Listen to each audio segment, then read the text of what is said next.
मैं एक गहरा कुआं हूं इस जमीन पर, बेशुमार लड़के लड़कियों के लिए कि उनकी प्यास बुझाता रहूं। उसकी बेपनाह रहमत उसी तरह जर्रे जर्रे पर बरसती है जैसे कुआं सबकी प्यास बुझाता है। इतनी सी कहानी है मेरी, ज़ैनुल आबदीन और आशी अम्मा के बेटे की कहानी।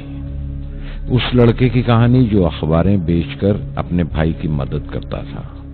उस शागिर्द की कहानी जिसकी परवरिश शिव सुब्रमण्य अय्यर और अय्यादुराई सोलोमन ने की। उस विद्यार्थी की कहानी जिसे पंडले मास्टर ने तालीम दी, MGK मेनन और प्रोफेसर साराभाई ने इंजीनियर की पहचान दी, जो नाकामियों और मुश्किलों में पलकर साइंसदान बना। और उस रहनुमा की कहानी जिसके साथ चलने वाले बेशुमार काबिल और हुनरमंद लोगों की टीम थी।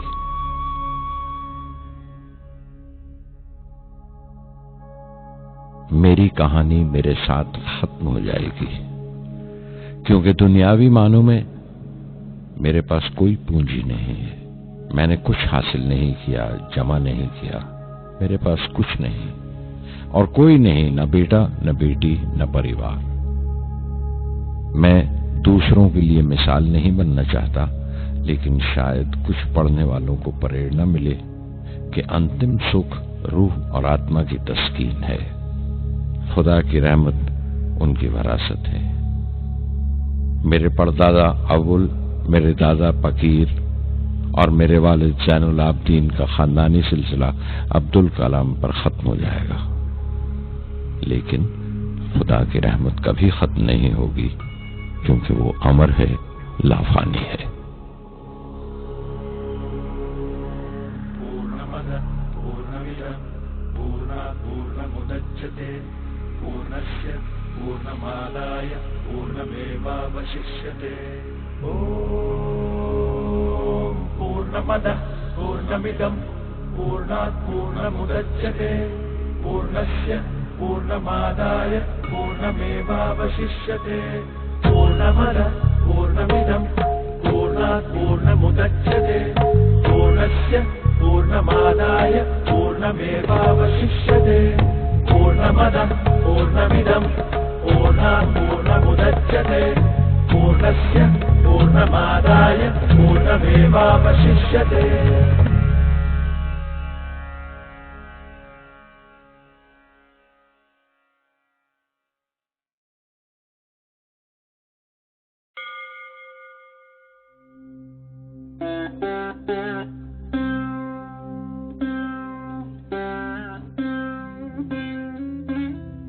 मैं शहर रामेश्वरम के एक मिडिल क्लास तमिल खानदान में पैदा हुआ।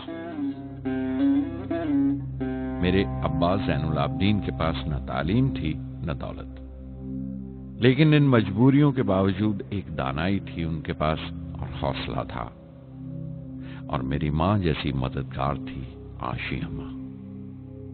उनकी कई औलादों में एक मैं भी था, बुलंद कामत माँ बाप का एक छोटे से कद वाला मामूली शक्ल सूरत का लड़का। अपने पुश्तैनी मकान में रहते थे हम, जो कभी 19वीं सदी में बना था। काफी वसी और पक्का मकान था रामेश्वरम की मस्जिद स्ट्रीट में। मेरे अब्बा हर तरह के ऐशो आराम से दूर रहते थे, मगर जरूरियात की तमाम चीजें मुयस्सर थीं। सच तो यह है कि मेरा बचपन बड़ा महफूज था, मादी तौर पर भी और जज्बाती तौर पर भी, मटीरियली एंड इमोशनली।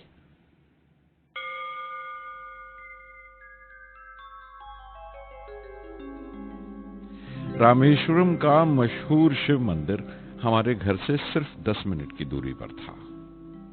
हमारे इलाके में ज्यादा आबादी मुसलमानों की थी, फिर भी काफी हिंदू घराने थे जो बड़े इत्तेफाक से पड़ोस में रहते थे। हमारे इलाके में एक बड़ी पुरानी मस्जिद थी, जहां मेरे अब्बा मुझे हर शाम नमाज पढ़ने के लिए ले जाया करते थे।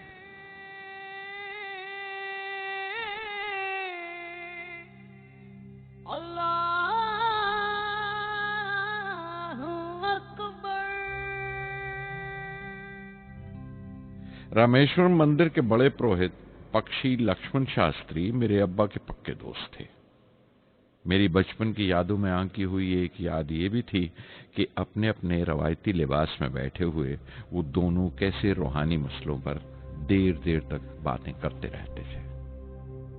मेरे अब्बा मुश्किल से मुश्किल रूहानी मामलों को भी तमिल की आम जबान में बयान कर लिया करते थे। एक बार मुझसे कहा था, जब आफत आए तो आफत की वजह समझने की कोशिश करो, मुश्किलें हमेशा खुद को परखने का मौका देती हैं।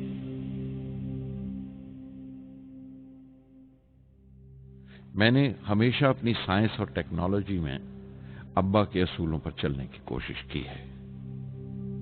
मैं इस बात पर यकीन रखता हूं कि हमसे ऊपर भी एक आला ताकत है, एक महान शक्ति है जो हमें मुसीबत, मायूसी और नाकामियों से निकालकर सच्चाई के मुकाम तक पहुंचाती है। मैं करीब 6 बरस का था जब अब्बा ने एक लकड़ी की कश्ती बनाने का फैसला किया, जिसमें वो यात्रियों को रामेश्वरम से धनुषकोडी का दौरा करा सकें, ले जाएं और वापस ले आएं। वो समंदर के साहिल पर लकड़ियां बिछाकर कश्ती का काम किया करते थे, एक और हमारे रिश्तेदार के साथ, अहमद जलालुद्दीन। बाद में उनका निकाह मेरी आपा जोहरा के साथ हुआ। अहमद जलालुद्दीन हालांकि मुझसे 15 साल बड़े थे, फिर भी हमारी दोस्ती आपस में जम गई थी। हम दोनों हर शाम लंबी सैर को निकल जाया करते थे। मस्जिद गली से निकलकर हमारा पहला पड़ाव शिव मंदिर हुआ करता था, जिसके गिर्द हम उतनी ही श्रद्धा से परिक्रमा करते थे जिस श्रद्धा से बाहर से आए हुए यात्री। जलालुद्दीन ज्यादा पढ़ लिख नहीं सके उनके घर के हालात की वजह से, लेकिन मैं जिस जमाने की बात कर रहा हूं, उन दिनों हमारे इलाके में सिर्फ वही एक शख्स था जो अंग्रेजी लिखना जानता था। जलालुद्दीन हमेशा तालीम याफ्ता पढ़े लिखे लोगों के बारे में बातें करते थे, साइंस की इजाद, मेडिसिन और उस वक्त के लिटरेचर का जिक्र किया करते थे। एक और शख्स जिसने बचपन में मुझे बहुत मुतासिर किया वो मेरा कजन था, मेरा चचेरा भाई शमसुद्दीन। उसके पास रामेश्वरम में अखबारों का ठेका था और सब काम अकेले ही किया करता था। हर सुबह अखबार रामेश्वरम रेलवे स्टेशन पर ट्रेन से पहुंचता था।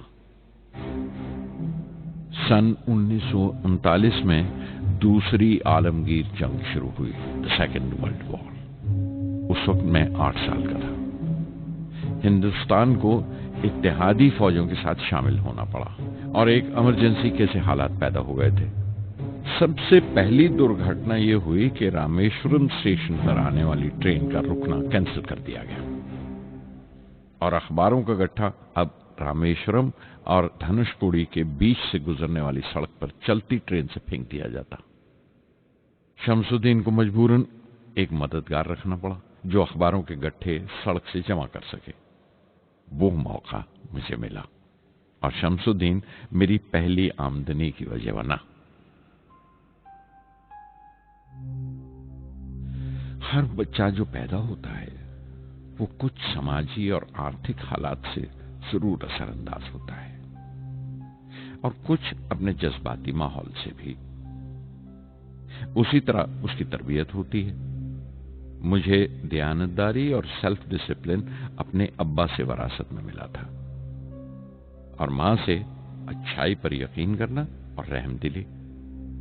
लेकिन जलालुद्दीन और शमसुद्दीन की सोहबत से जो असर मुझ पर पड़ा, उससे सिर्फ मेरा बचपन ही महज अलग नहीं हुआ, बल्कि आइंदा जिंदगी पर भी उसका बहुत बड़ा असर पड़ा।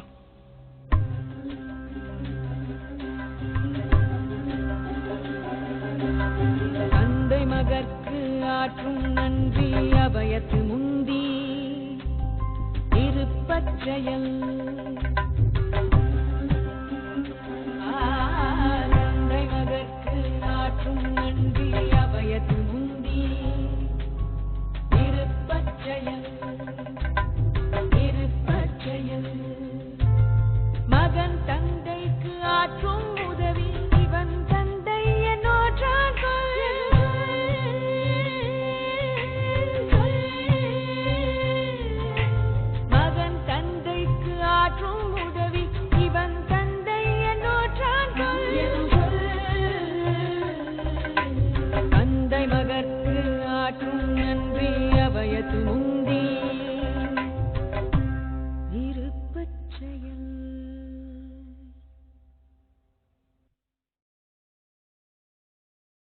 फिर जंग खत्म हो गई और हिंदुस्तान की आजादी बिल्कुल यकीनी हो गई।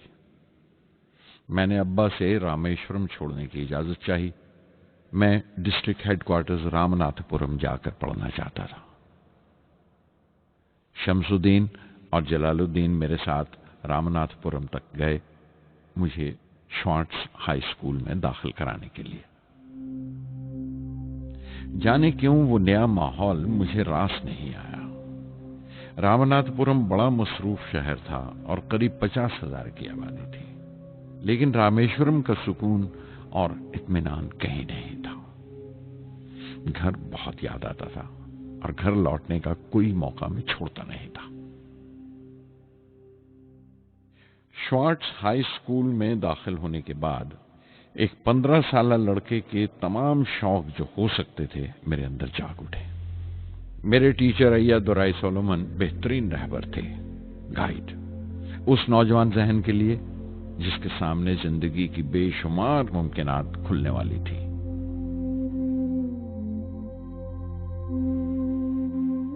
रामनाथपुरम के उस अरसा क़याम में उनसे मेरा रिश्ता उस्ताद शागिर्द या गुरु शिष्य से भी आगे निकल गया।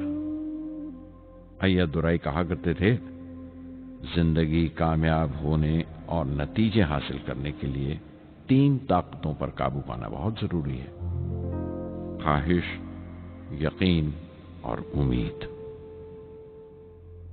अय्यादुराई सोलोमन जो बाद में रेवरेंड हो गए कहा करते थे, इससे पहले कि मैं चाहूं कुछ हो जाए, ये जरूरी है कि मेरे अंदर उसकी पूरी शिद्दत से ख्वाहिश हो और यकीन हो कि वो होगा।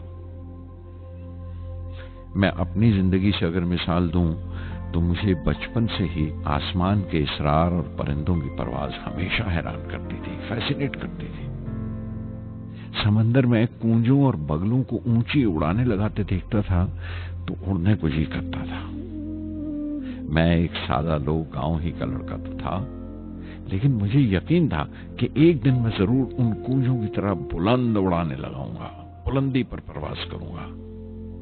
और हकीकत यह है कि रामेश्वरम से उड़ने वाला मैं पहला लड़का था।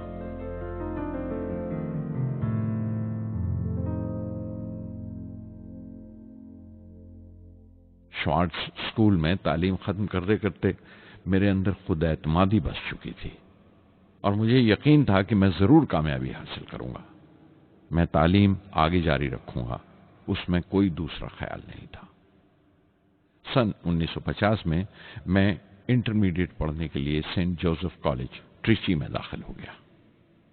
जब बीएससी डिग्री के लिए मैंने सेंट जोसेफ कॉलेज में दाखिला लिया तो हायर एजुकेशन के माने सिर्फ इतने ही जानता था। ये नहीं जानता था कि हायर एजुकेशन के लिए कुछ और भी हो सकता है। न ये जानता था कि साइंस पढ़ के फ्यूचर के लिए और क्या मौके हासिल हो सकते हैं। बीएससी पास करने के बाद ही जान पाया कि फिजिक्स मेरा सब्जेक्ट नहीं था। अपने ख्वाब को पूरा करने के लिए मुझे इंजीनियरिंग में जाना चाहिए था।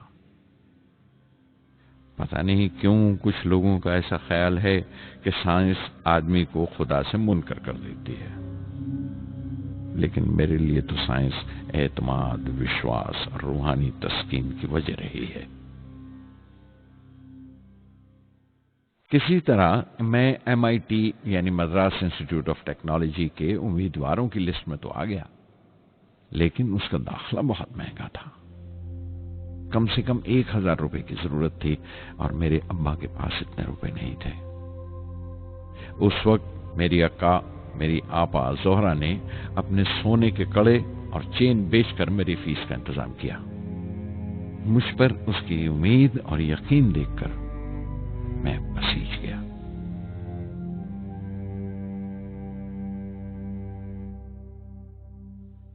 MIT में सबसे ज्यादा मजा आया। वहां 2 हवाई जहाज रखे देखकर जो उड़ान से बरी कर दिए गए थे, मुझे उनकी तरफ एक अजीब सा खिंचाव महसूस होता था। और जब सब लड़के हॉस्टल लौट जाते थे, मैं कई घंटे उनके पास बैठा रहता था। फर्स्ट ईयर मुकम्मल करने के बाद जब मुझे अपने ज्यादा खुसूसी मजमून चुनना थे, यानी अपनी स्पेशल ब्रांच का चुनाव करना था, तो मैंने फॉरेन एरोनॉटिकल इंजीनियरिंग का चुनाव कर लिया। MIT की तालीम के दौरान मुझे 3 टीचर्स ने बहुत मुतासिर किया। Professor Sponder, professor KAV Pandalai, professor Narasimha Rao. Professor Sponder technical aerodynamics सिखाते थे। एरोनॉटिकल इंजीनियरिंग में दाखिले से पहले मैंने उनसे सलाह ली थी।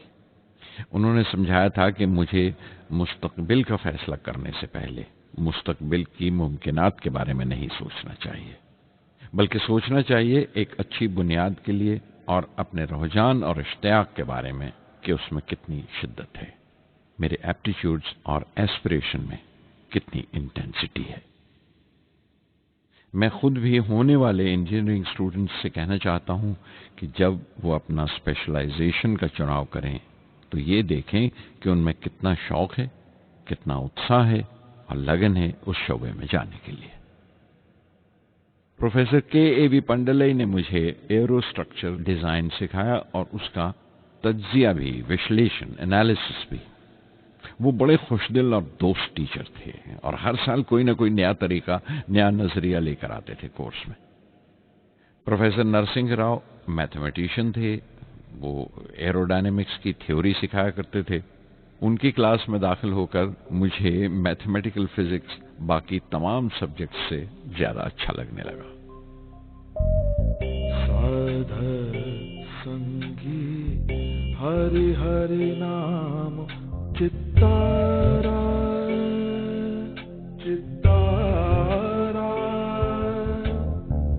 साधर संगी हरि हरि नाम चित्तारा, सहज अनंतु होवे दिनु राति, अंकुर भलो हमारा, साधर संगी साधर संगी।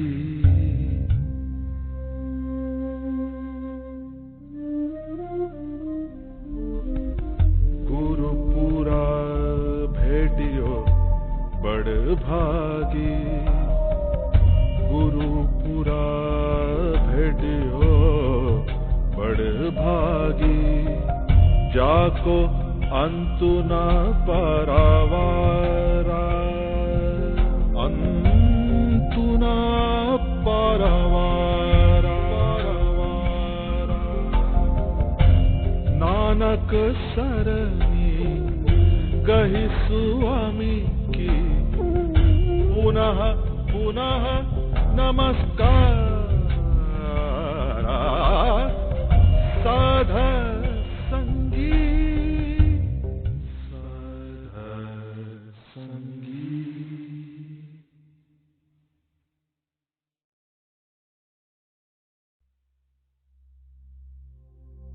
MIT से मैं बेंगलोर के हिंदुस्तान एरोनॉटिक्स लिमिटेड HAL में बतौर ट्रेनी दाखिल हो गया।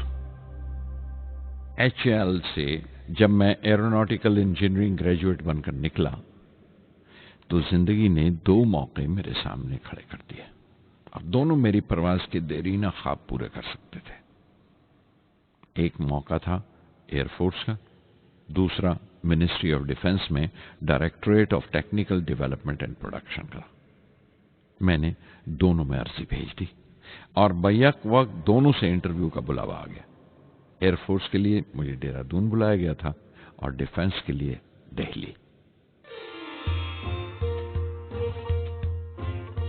मेरे दोनों मुकाम 2000 किलोमीटर के फासले पर थे। ये पहला मौका था मेरा अपने वसी और विराट वतन को देखने का। खिड़की पर बैठा मैं इस देश की सरजमीन को पांव तले से बहता हुआ देख रहा था। हैरान था कि उत्तर की तरफ सफर करते हुए एक ही मुल्क का लैंडस्केप कैसे बदलता चला जाता है। मैं 1 हफ्ता दिल्ली में ठहरा, डिफेंस मिनिस्ट्री का इंटरव्यू दिया। इंटरव्यू अच्छा हुआ था। वहां से मैं देहरादून गया एयरफोर्स सिलेक्शन बोर्ड के इंटरव्यू के लिए। 25 उम्मीदवारों में मैं 9वें नंबर पर आया। मेरा दिल बैठ गया, बहुत मायूस हुआ। और कई दिन तक अफसोस रहा कि एयरफोर्स में जाने का मौका मेरे हाथ से निकल गया। मैं ऋषिकेश चला गया, दिल पर यह बोझ लेकर कि आने वाले दिन बड़े सख्त होंगे।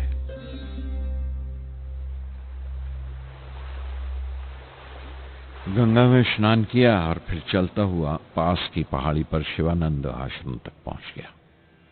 स्वामी शिवानंद से भेंट हुए। देखने में बिल्कुल गौतम बुद्ध लगते थे, सफेद दूधिया धोती और पांव में लकड़ी की खड़ाऊ। उनकी बच्चों सी मासूम मुस्कान और सादा दिली देखकर बहुत प्रभावित हुआ मैंने बताया उन्हें कैसे मैं इंडियन एयरफोर्स में भर्ती होने से रह गया और मेरी कितनी शदीद ख्वाहिश थी आसमानों में उड़ने की, परवास करने की। वो मुस्कुरा दिए और बोले, ख्वाहिश अगर दिलो जान से निकली हो, वो पवित्र हो और उसमें शिद्दत हो, तो उसमें कमाल की एक इलेक्ट्रोमैग्नेटिक एनर्जी होती है, एक बरकी मकनातीसी ताकत होती है। दिमाग जब सोता है तो वो एनर्जी रात की खामोशी में बाहर निकल जाती है और सुबह कायनात ब्रह्मांड से सितारों की गति रफ्तार को अपने साथ समेटकर दिमाग में लौट आती है। इसीलिए जो सोचा है उसकी सृष्टि अवश्य है, वो तख्लीक होगा। तुम विश्वास करो इस अजली बंधन पर, इस वचन पर कि सूरज फिर लौटेगा, बाहर फिर से आएगी। मैं दिल्ली लौट आया, डिफेंस से अपना इंटरव्यू का नतीजा दरियाफ्त किया। जवाब में मुझे अपॉइंटमेंट लेटर थमा दिया गया और अगले दिन से सीनियर साइंटिफिक असिस्टेंट मुकर्रर कर दिया गया, 250 रुपए की माहाना तनख्वाह पर। 3 साल गुजर गए। उन्हीं दिनों बेंगलोर में एरोनॉटिकल डेवलपमेंट एस्टेब्लिशमेंट ADE का एक नया महकमा खुला और मुझे वहां पोस्ट कर दिया गया। बेंगलोर कानपुर से बिल्कुल मुख्तलिफ शहर था। मैं अपने डायरेक्टोरेट की पोस्टिंग का पहला साल वहां गुजार चुका था। दरअसल हमारे देश में ये एक अजीब तरीका है, एक अजीब सा ढंग है अपने लोगों को हद दर्जा तक निचोड़ लेने का, जो हमारे लोगों को इंतहा पसंद बना देता है। शायद इसलिए कि सदियों इस देश ने गैर मुल्की तहजीबों के जख्म भी खाए हैं और उन्हें अपने दामन में जगह भी दी है। अलग अलग हुक्मरानों से वफा करते करते हम अपनी हैसियत, अपनी यकताई खो बैठे हैं।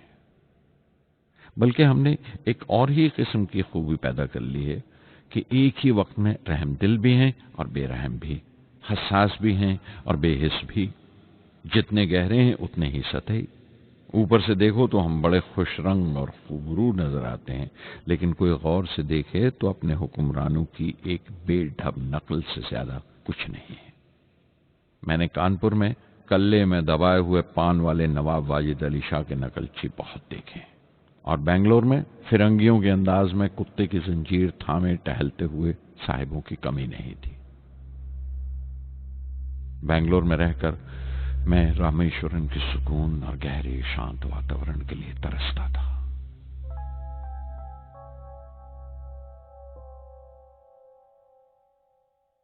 पहले साल तो ADE में कोई ज्यादा काम नहीं था। एक प्रोजेक्ट टीम बनाई थी कि 3 सालों में एक स्वदेशी हॉवरक्राफ्ट तैयार करें और वो वक्त से पहले तैयार हो गया। नंदी उसका नाम रखा गया, शिव की सवारी के आधार पर। उसका डिजाइन हमारी उम्मीद से ज्यादा अच्छा था, लेकिन मैं सख्त मायूस हुआ जब आपसी कंट्रोवर्सीज की बिना पर सारा प्रोजेक्ट बालाए ताक रख दिया गया, बंद कर दिया गया। Professor MGK Menon, Tata institute of fundamental research के डायरेक्टर, एक रोज अचानक ही हमारी जांच पड़ताल को आ पहुंचे। नंदी का जिक्र निकला। मुझसे पूछताछ करते हुए उन्होंने ख्वाहिश जाहिर की एक 10 मिनट की उड़ान के लिए। उसके 1 हफ्ता बाद की बात है, मुझे इनकुस्पार से बुलावा आ गया, the Indian committee for space research. मैं मुंबई चला गया रॉकेट इंजीनियर की पोस्ट के लिए इंटरव्यू देने। मेरा इंटरव्यू लेने वाले डॉक्टर विक्रम साराभाई और प्रोफेसर MGK मेनन के अलावा मिस्टर सराफ थे, जो उस वक्त एटॉमिक एनर्जी कमीशन के डिप्यूटी सेक्रेटरी के ओहदे पर थे। डॉक्टर साराभाई की गर्मजोशी ने पहली ही मुलाकात में मेरा दिल मोह लिया। अगले ही दिन मुझे खबर मिल गई कि मैं चुन लिया गया। मुझे इनकोस्पार में रॉकेट इंजीनियर की हैसियत से शामिल कर लिया गया था। सन 1962 के देरीना हिस्से में कहीं इनकोस्पार ने थुम्बा में इक्वेटोरियल रॉकेट लॉन्चिंग स्टेशन बनाने का फैसला किया। थुम्बा केरला में त्रिवेंद्रम से परे एक दूर दराज के ऊंगते से गांव का नाम है। हिंदुस्तान में यह मॉडर्न रॉकेट बेस्ड रिसर्च की एक दबी सी इब्तदा थी, हल्की सी शुरुआत। उसके फौरन बाद ही मुझे 6 माह के लिए अमेरिका भेज दिया गया, नासा में रॉकेट लॉन्चिंग की ट्रेनिंग के लिए। जाने से पहले मैं थोड़ा सा वक्त निकालकर रामेश्वरम गया।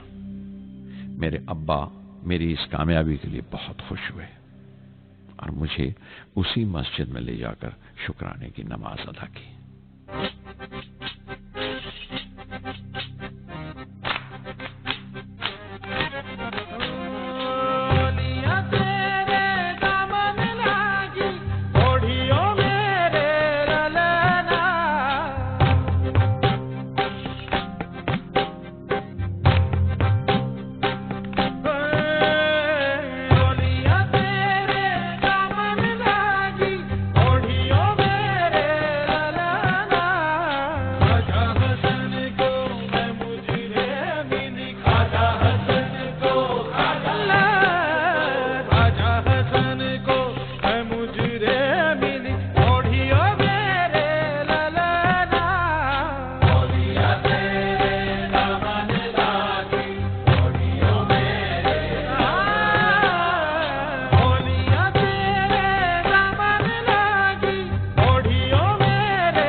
NASA Langley research centre Virginia में मैंने अपने काम की शुरुआत की। बाद में Goddard space flight centre Maryland चला गया। मैं अपना इंप्रेशंस अमेरिकन्स के बारे में बेंजामिन फ्रैंकलिन के इस जुमले से बयान कर सकता हूं, जिन बातों से तकलीफ होती है उनसे तालीम भी मिलती है। हिंदुस्तानी तंजीमों में, यहां की ऑर्गेनाइजेशंस में एक बड़ी मुश्किल है। जो ऊपर हैं वो बड़े मगरूर हैं। अपने से छोटों की, जूनियर्स और सबऑर्डिनेट्स की राय लेना अपनी हतक समझते हैं। कोई शख्स भी अपनी खूबी दिखा नहीं सकता अगर आप उसे मलामत ही करते रहें। उसूल और पाबंदी, पाबंदी और सख्ती, सख्ती और जुल्म के बीच की लाइन बड़ी महीन है, बारीक है। उसकी पहचान बहुत जरूरी है।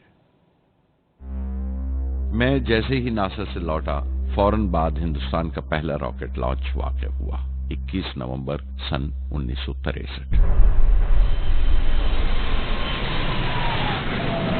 वो साउंडिंग रॉकेट था, नाम नाइकी अपेचे। नाइकी अपेचे की कामयाबी के बाद प्रोफेसर साराभाई ने अपनी आरज़ू, अपने ख्वाब का इजहार किया। एक Indian satellite launch vehicle ISLV का सपना। हिंदुस्तानी रॉकेट का ख्वाब 20वीं सदी में एक तरह से 18वीं सदी का ख्वाब भी कहला सकता है, जो टीपू सुल्तान ने देखा था। टीपू सुल्तान की फौज में 27 ब्रिगेड थे जो खुशून कहलाते थे, और हर एक ब्रिगेड में एक दस्ता था रॉकेटमैन का जो साथ रहा करता था और जुर्क्स कहलाता था। जब टीपू सुल्तान मारा गया तो अंग्रेजों ने 700 रॉकेट्स और 900 रॉकेट के सब सिस्टम्स बरामद किए 1799 में तिरुकन्नाहल्ली की जंग के बाद। वो रॉकेट्स विलियम कॉन्गरीव ने इंग्लैंड भिजवा दिए जांच पड़ताल के लिए, उसकी तकनीक समझने के लिए, जिसे आज की साइंसी जबान में हम रिवर्स इंजीनियरिंग कहते हैं। टीपू सुल्तान की मौत के साथ उस ख्वाब की भी मौत हो गई, कम से कम 150 साल के लिए। पंडित जवाहरलाल नेहरू की बदौलत वो रॉकेटरी का ख्वाब एक बार फिर हिंदुस्तान में जिंदा हुआ। प्रोफेसर साराभाई ने उस ख्वाब को हकीकत बनाने की जिम्मेदारी अपने सर ले ली। बहुत से तंग नजर लोगों को एतराज था इस बात पर कि इस मुल्क में जहां लोगों को 2 वक्त की रोटी नसीब नहीं होती, वहां इन स्पेस उड़ानों को, इन खलाई तहरीकों को क्यों तरजीह दी जा रही है। लेकिन प्रधानमंत्री पंडित नेहरू और प्रोफेसर साराभाई के नजरिए में किसी किस्म का मुबालगा नहीं था।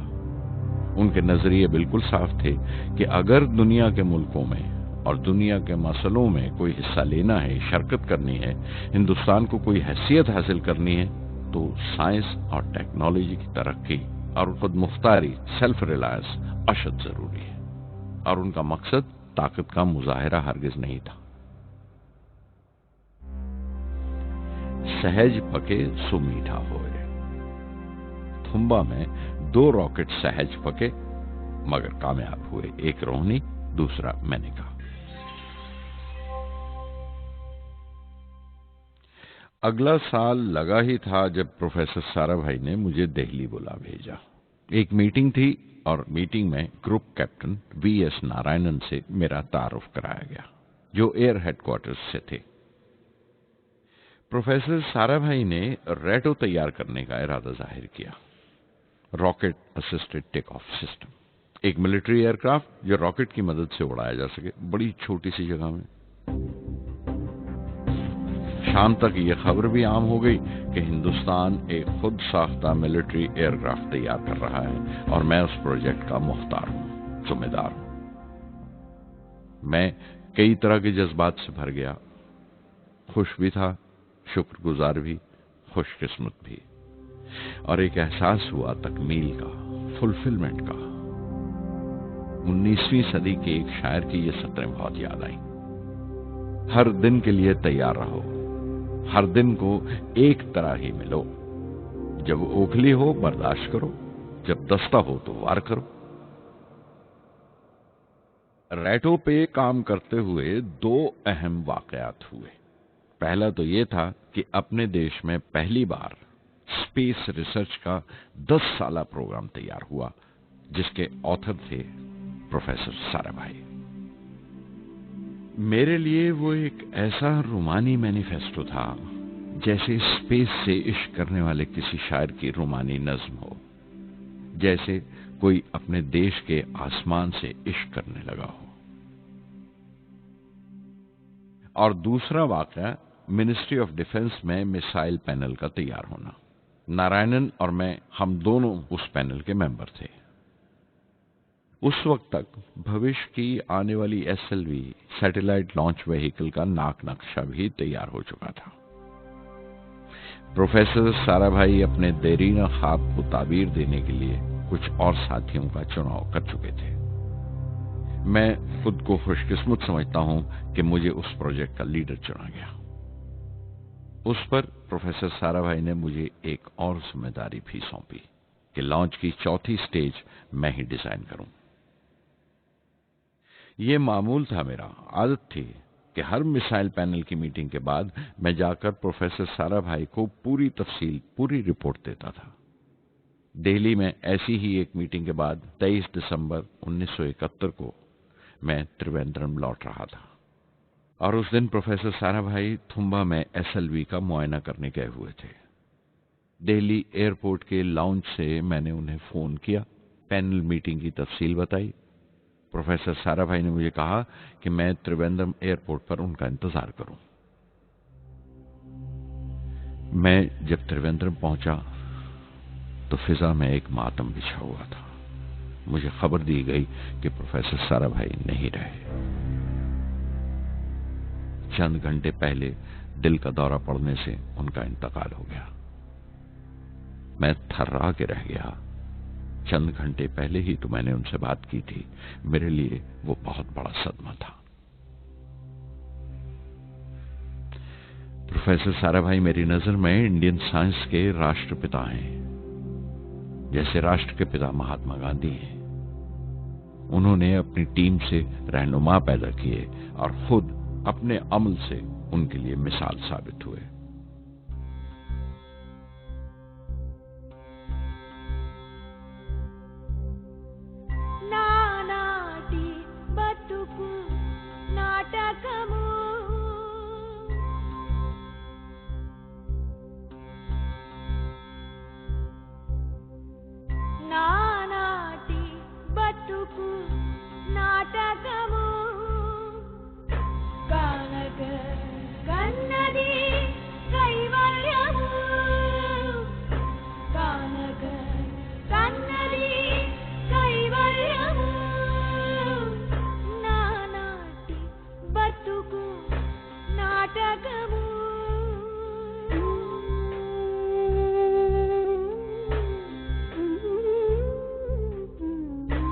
తెగదు పాపము తీరదు పుణ్యము నగి నగి కాలము నాటకము తెగదు పాపము తీరదు పుణ్యము నగి నగి కాలము నాటకము యగువన శ్రీ వెంకటేశ్వరుడేలికే యగువన శ్రీ వెంకటేశ్వరుడేలికే గగనము నీతిది కైవల్యము గగనము నీతిది కైవల్యము కైవల్యము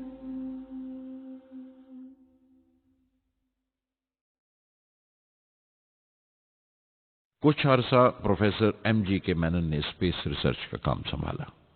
बिलाखिर प्रोफेसर सतीश धवन को Indian space research organisation ISRO की जिम्मेदारी सौंप दी गई।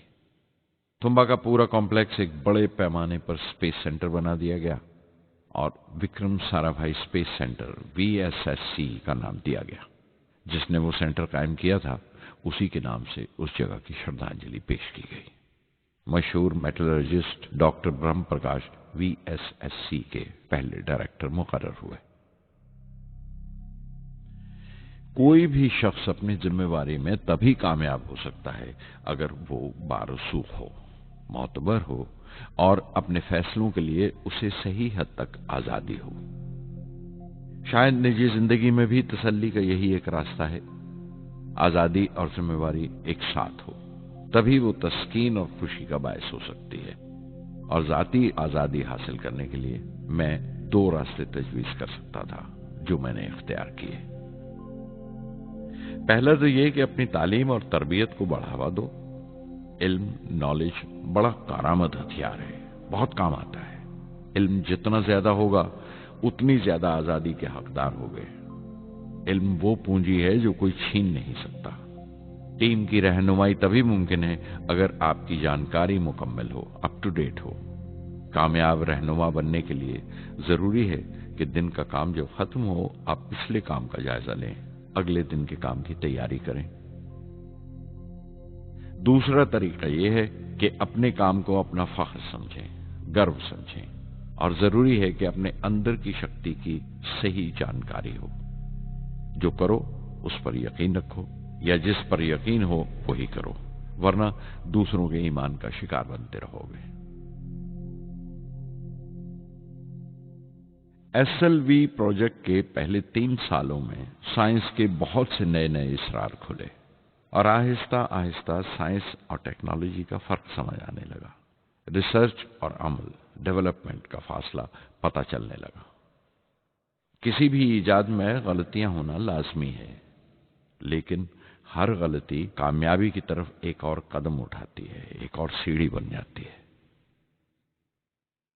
किसी भी तख्लीक की तरह SLV-3 की तख्लीक भी कई दर्दनाक लम्हों से गुजरी। एक रोज जब मैं और मेरे तमाम साथी अपने कामों में पूरी तरह डूबे हुए थे, मेरे घर से एक मौत की इत्तला पहुंची। मेरे दोस्त और हमदर्द मेरे बहनोई जलालुद्दीन का इंतकाल हो गया था। कुछ देर के लिए तो मैं सुन्न होकर रह गया, मेरी आंखों में अंधेरा छा गया।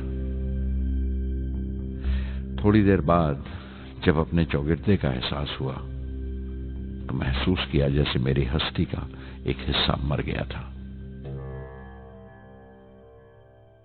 रात की रात बसों में सफर करता हुआ अगली सुबह मैं रामेश्वरम पहुंचा। जोहरा को क्या तसल्ली देता और क्या सब्र देता अपनी भांजी महबूबा को जो रो रो कर हलकान हो रही थी। मेरी आंखों के सोते पहले ही सूख चुके थे। थुम्बा लौटकर बहुत दिनों तक सारा कामकाज, सारी मसरूफियत बेमानी लगने लगी। बहुत दिनों तक बहुत मलाल लगा, सब बेमानी लगता था। प्रोफेसर धवन देर देर तक हौसला देते थे, कहते SLV पर जैसे जैसे काम आगे बढ़ेगा मुझे सब्र महसूस होगा और ये मायूसी कम होते होते गुजर जाएगी। 1976 में मेरे अब्बा ज़ैनुल आबदीन 102 साल की उम्र में वहीं रामेश्वरम में इंतकाल फरमा गए।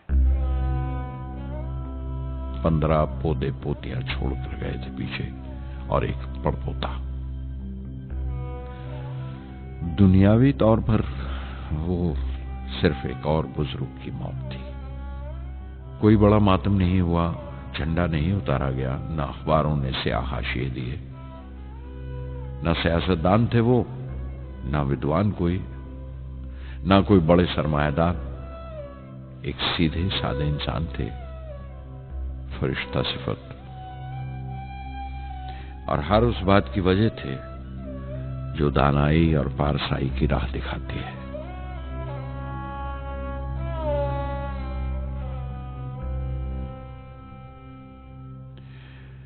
मैं बहुत देर तक अपनी मां के पास बैठा रहा, चुपचाप। और जब उठा थुम्बा लौटने के लिए तो उसने रुंधे गले से दुआएं दी मुझे।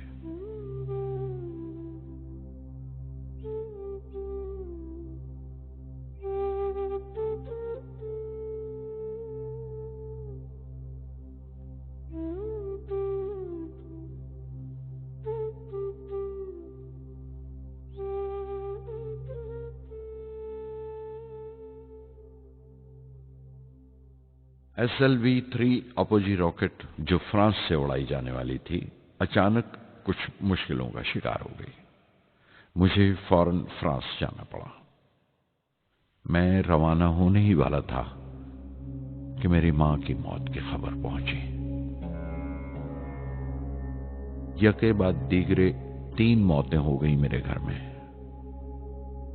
उस वक्त मुझे अपने काम में पूरे ध्यान की जरूरत थी। 100% लगन से काम करने की ख्वाहिश किसी और लगन की गुंजाइश नहीं छोड़ती। मुकम्मल नीति और पूरी लगन से SLV-3 का ख्वाब 1979 के दरमियान में जाकर पूरा हुआ। हमने SLV-3 की परवाज का दिन 10 अगस्त 1979 तय किया था। 23 मीटर लंबा 4 स्टेजेस का ये रॉकेट 17 टन का वजन लेकर 7:58 पर बड़ी कजदाई से उड़ा और खला की तरफ रवाना हुआ।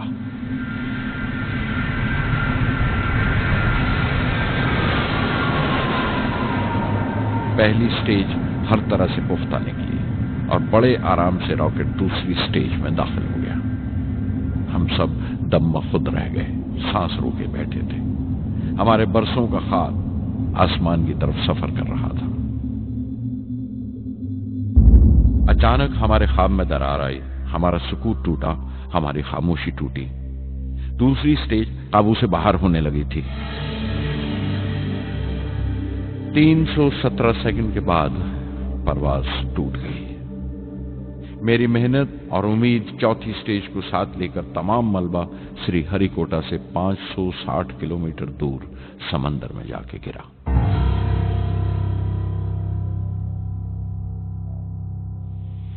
इस हादसे से हम सबको सख्त सदमा पहुंचा। मैं गम और गुस्से से भर गया, नुचड़ गया, बिल्कुल जिस्मानी तौर पर भी और जहनी तौर पर भी। मैं सीधा अपने कमरे में गया और बिस्तर में धंस गया। मैंने अपने कंधे पर एक दिलासे का हाथ महसूस किया तो आंख खोली। दोपहर ढल चुकी थी, शाम करीब थी। डॉक्टर ब्रह्म प्रकाश मेरे सराहने बैठे थे। उनकी इस हमदर्दी ने छू लिया मुझे। मैं उदास था, मायूस था, लेकिन अकेला नहीं।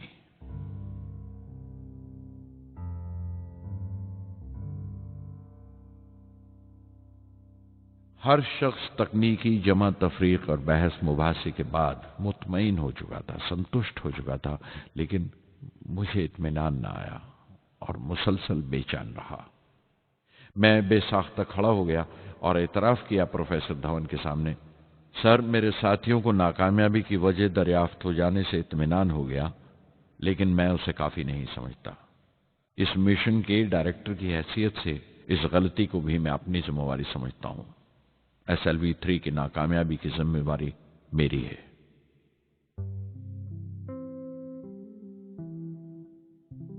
साइंस का काम कमाल दर्जा उत्साह भी देता है, खुशी भी और उतनी ही गहरी मायूसी भी। इस तरह के वाकयात सोच सोचकर मैं दिल को ढारस देता रहा। ये ख्याल कि इंसान चांद पर उतर सकता है, सबसे पहले एक रूसी साइंटिस्ट ने सोचा था। उसे हकीकत बनने में 40 साल गुजर गए जब अमेरिका ने उसे पूरा किया। प्रोफेसर चंद्रशेखर ने चंद्रशेखर लिमिट का आविष्कार किया था 1930 में, जब कैम्ब्रिज में पढ़ रहे थे। लेकिन 50 साल बाद उन्हें उसी डिस्कवरी पर नोबेल प्राइज मिला। वॉन ब्राउन अपनी सैटर्न लॉन्च व्हीकल से आदमी को चांद पर उतारने से पहले कितनी सारी नाकामियों से गुजरे होंगे। पहाड़ की चोटी पर उतरने से पहाड़ पर चढ़ने का तजुर्बा नहीं मिलता। जिंदगी पहाड़ की चढ़ानों पर मिलती है, चोटी पर नहीं। चढ़ानों पर ही तजुर्बे मिलते हैं और जिंदगी मंचती है और टेक्नोलॉजी तरक्की करती है। चोटी पर पहुंचने की कोशिश ही में चढ़ानों का इल्म हासिल होता है। मैं एक एक कदम चलता रहा, चढ़ता रहा चोटी की तरफ।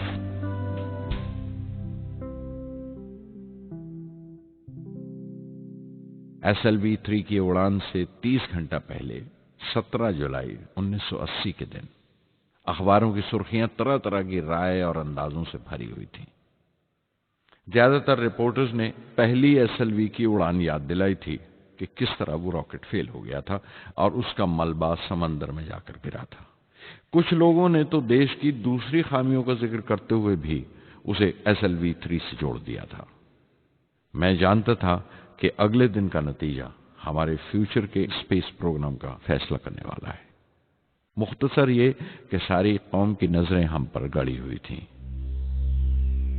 18 जुलाई 1980 सुबह 8:03 पर हिंदुस्तान का पहला सैटेलाइट लॉन्च व्हीकल उड़ा।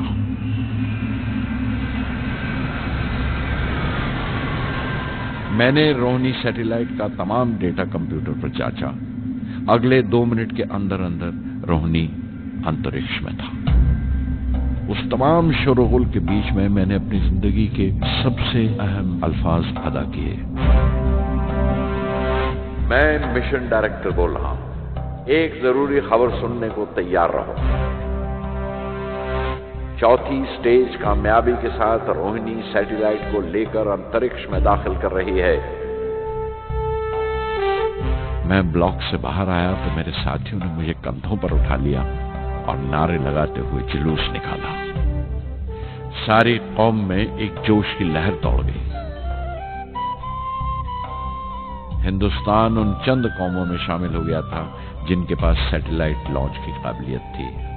हमारी कौम का एक ख्वाब पूरा हुआ था और हमारे इतिहास का एक नया बाब खुला, एक नया चैप्टर। प्रधानमंत्री इंदिरा गांधी ने मुबारकबाद का तार भेजा और सबसे ज्यादा हिंदुस्तान के साइंसदान खुश थे कि ये पूरी कोशिश स्वदेशी थी, हमारी अपनी थी। मैं कुछ मिले जुले जज्बात से गुजर रहा था। मैं खुश था कि पिछली 2 दहाइयों से जिस कोशिश में था बिलाखिर उसमें कामयाब हुआ। लेकिन उदास था जिन लोगों की बदौलत में यहां पहुंचा था वो लोग मेरे साथ नहीं थे। मेरे अब्बा, मेरे बहनोई जलालुद्दीन और प्रोफेसर साराभाई। SLV-3 की कामयाबी के महीने भर के अंदर ही प्रोफेसर धवन का फोन आया एक दिन और दिल्ली बुलाया प्रधानमंत्री से मिलने के लिए। मेरी एक छोटी सी उलझन थी कपड़ों को लेकर। हमेशा से बड़े आमियाना से कपड़े पहनता हूं और पांव में चप्पल या स्लीपर कह लो।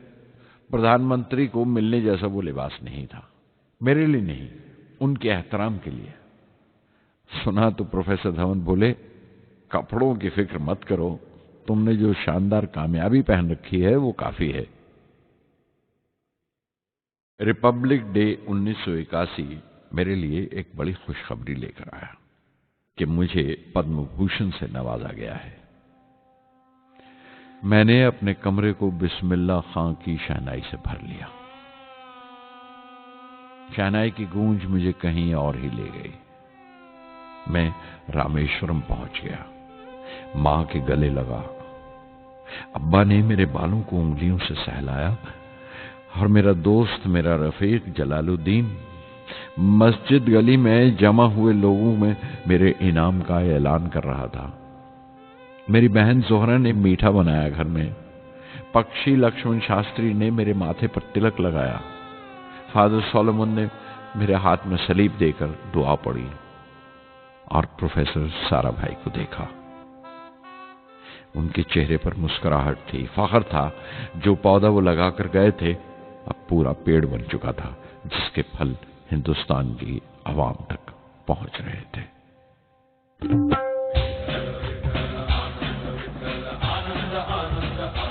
ओ आनंदाचे डोही आनंद तरंग, आनंदाचे डोही आनंद तरंग, आनंदाची अंग, आनंदाचे आनंदाची अंग, आनंदाचे आनंदाचे डोही आनंद तरंग, आनंदाचे डोही आनंद तरंग।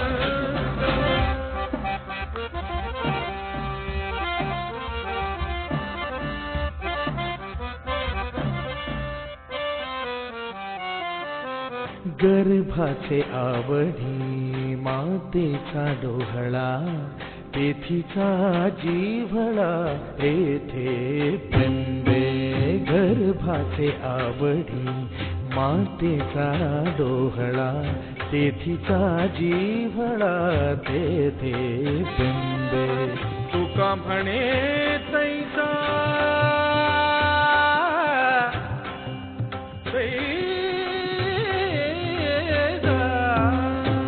म्हणे तैसा ओतला से ठसा, अनुभव सरीसा मुखाला।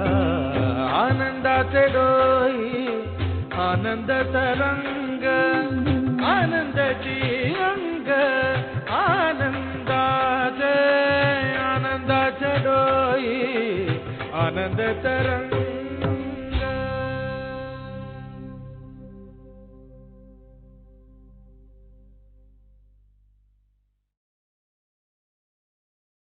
पहली जून 1982 मैंने defence research and development laboratory DRDL की जिम्मेवारी संभाल ली।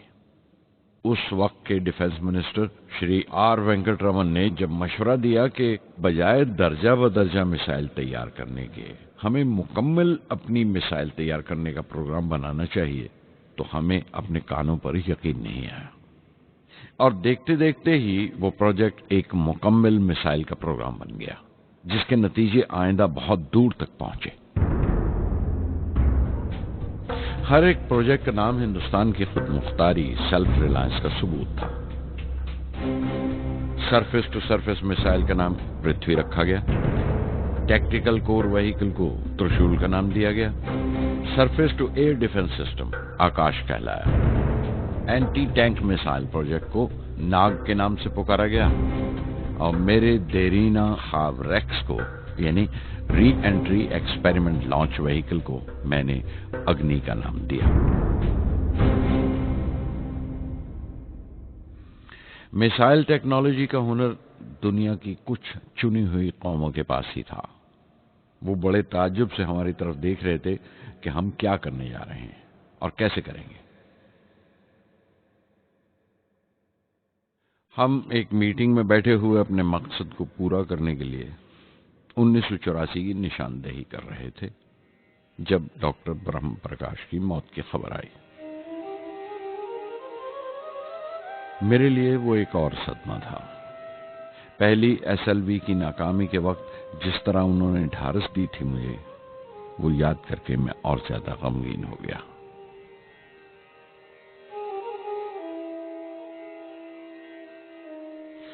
प्रोफेसर साराभाई अगर वीएसएससी के निर्माता थे, बनाने वाले थे, तो डॉक्टर ब्रह्मप्रकाश उसके आमिल थे, एग्जीक्यूटर थे। उनकी विनम्रता ने मुझे बड़ी हद तक नरम कर दिया और मैंने अपनी तुंद मिजाजी पर काफी काबू कर लिया। उनकी हलीमी सिर्फ अपनी खूबियों तक ही महदूद नहीं थी, बल्कि अपने से छोटों को इज्जत देना भी उनकी आदत में शामिल था। उनके बर्ताव और सुलूक में ये बात नजर आ जाती थी कि कोई शख्स भी खामियों से खाली नहीं है। यहां तक कि अफसर भी, लीडर भी, रहनुमा भी। वो बहुत बड़े दानिश्वर थे। एक कमजोर से शरीर के अंदर उनमें बच्चों की सी मासूमियत थी। मुझे वो हमेशा साइंसदानों में संत नजर आते थे।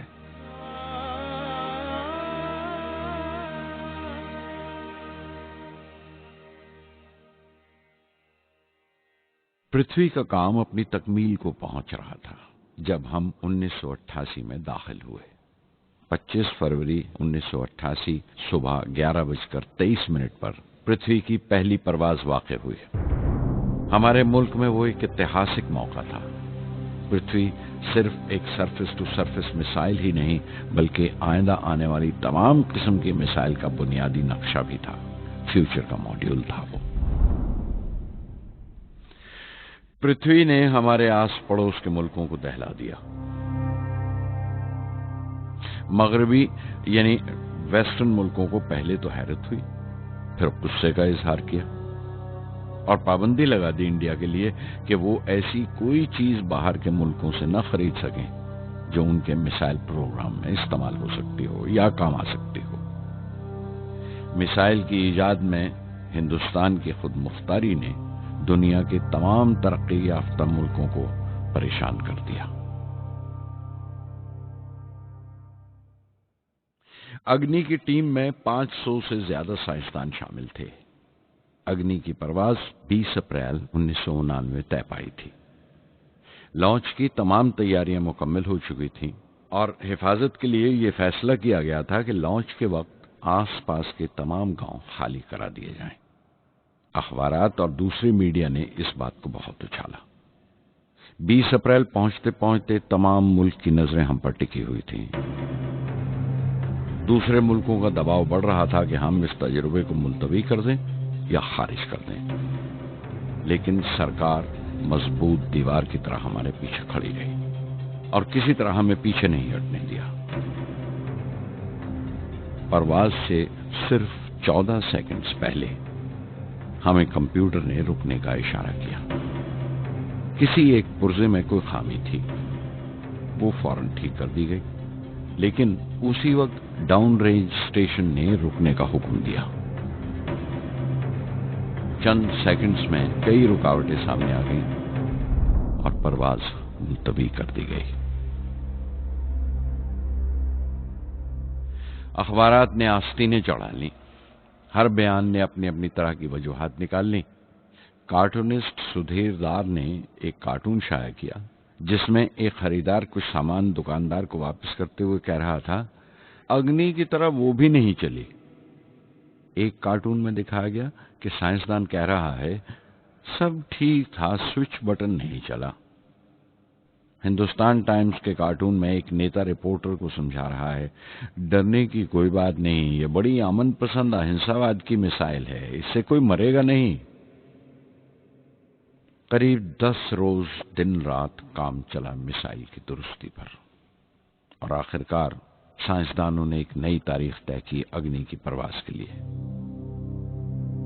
मगर फिर वही हुआ। 10 सेकंड पहले कंप्यूटर ने रुकावट का इशारा किया। पता चला एक पुर्जा काम नहीं कर रहा है।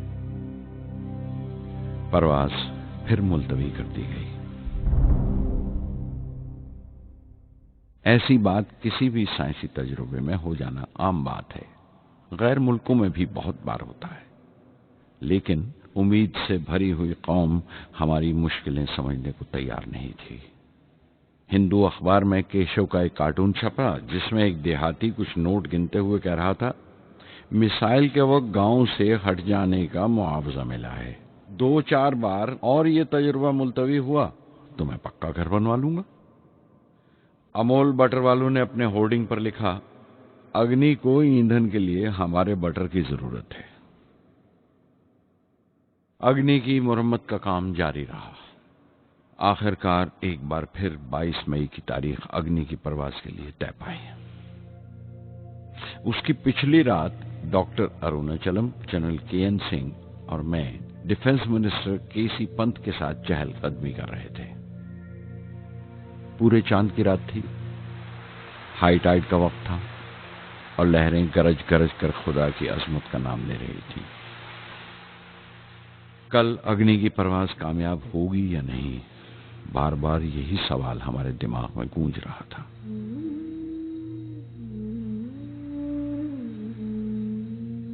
डिफेंस मिनिस्टर ने एक लंबी खामोशी को तोड़ते हुए पूछा, कलाम, कल अग्नि की कामयाबी मनाने के लिए क्या चाहते हो तुम? मैं क्या चाहता था, क्या था जो नहीं था मेरे पास? अपनी खुशी के इजहार के लिए मुझे क्या करना चाहिए? और अचानक मुझे जवाब मिल गया, हम 1 लाख पेड़ों की कोंपले लगाएंगे, मैंने कहा और उनके चेहरे पर रौनक आ गई। तुम अपनी अग्नि के लिए धरती मां का आशीर्वाद चाहते हो, बोले। कल यही होगा, उन्होंने पेशेंगोई की।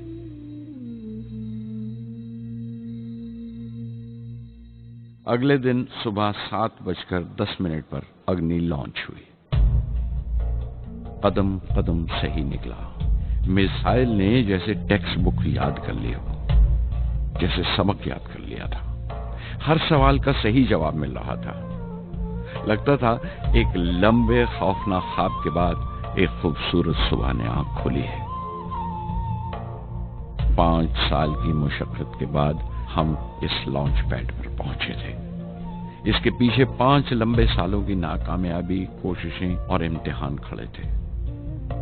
इस कोशिश को रोक देने के लिए हिंदुस्तान ने हर तरह के दबाव बर्दाश्त किए थे, लेकिन हमने कर दिखाया जो करना था। मेरी जिंदगी का सबसे कीमती लम्हा था वो मुट्ठी भर सेकंड्स, 600 सेकंड की वो परवाज जिसने हमारी बरसों की थकान दूर कर दी, बरसों की मेहनत को कामयाबी का तिलक लगाया।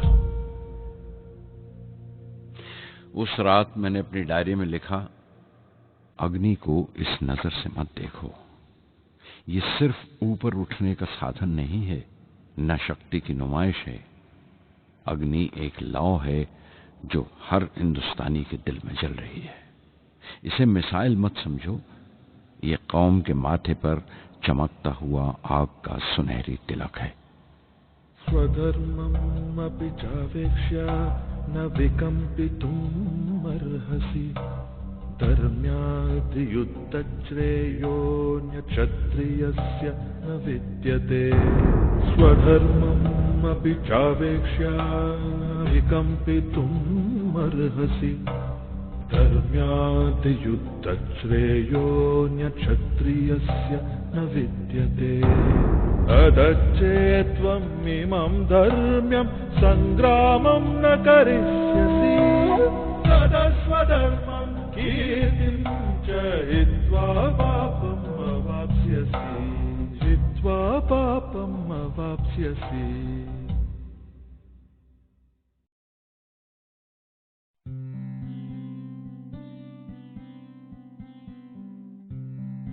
,1990 के रिपब्लिक डे पर देश ने मिसाइल प्रोग्राम की कामयाबी का जश्न मनाया। मुझे पद्म विभूषण से नवाजा गया और डॉक्टर अरुणाचलम को भी। 10 साल पहले पद्म भूषण की यादें एक बार फिर हरी हो गईं। रहन सहन मेरा अब भी वैसा ही था जैसा तब था।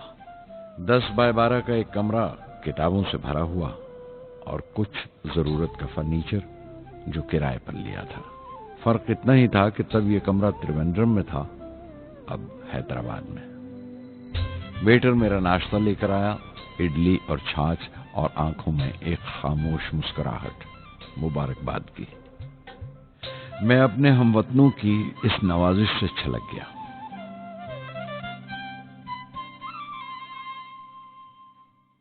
मैं जानता हूं कि बहुत से साइंसदान और इंजीनियर मौका मिलते ही वतन छोड़ जाते हैं, दूसरे मुल्कों में चले जाते हैं ज्यादा रुपया कमाने के लिए, ज्यादा आमदनी के लिए।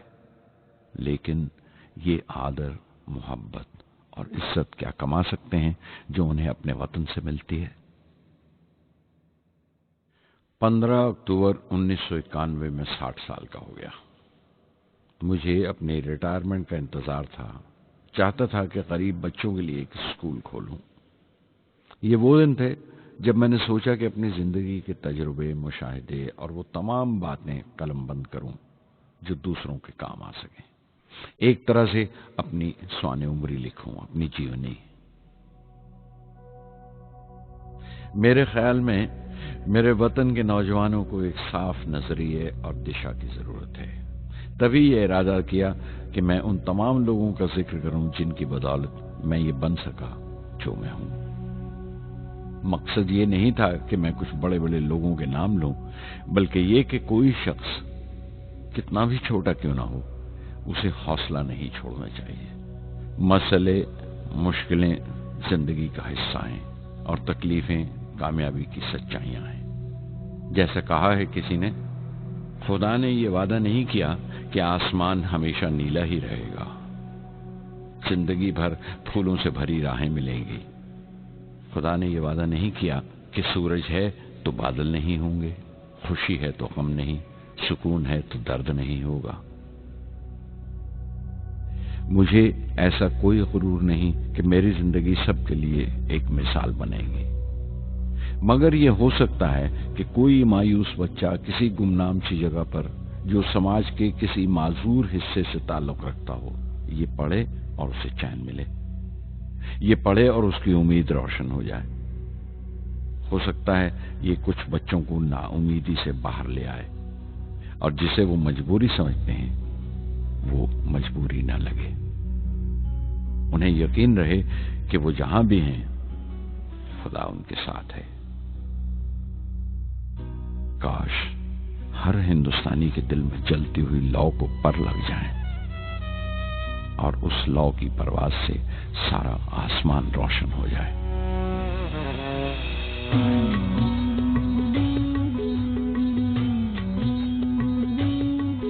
ये ज़मीन मेरी, मेरा आसमां, बड़ा खूबसूरत है जहां।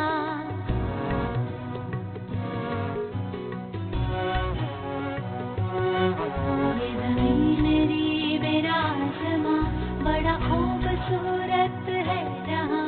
मेरी जिंदगी परवाज़ है, वो फिज़ा मेरी, मैं उड़ूं जहां। मेरी जिंदगी परवाज़ है, वो फिज़ा मेरी, मैं उड़ूं जहां।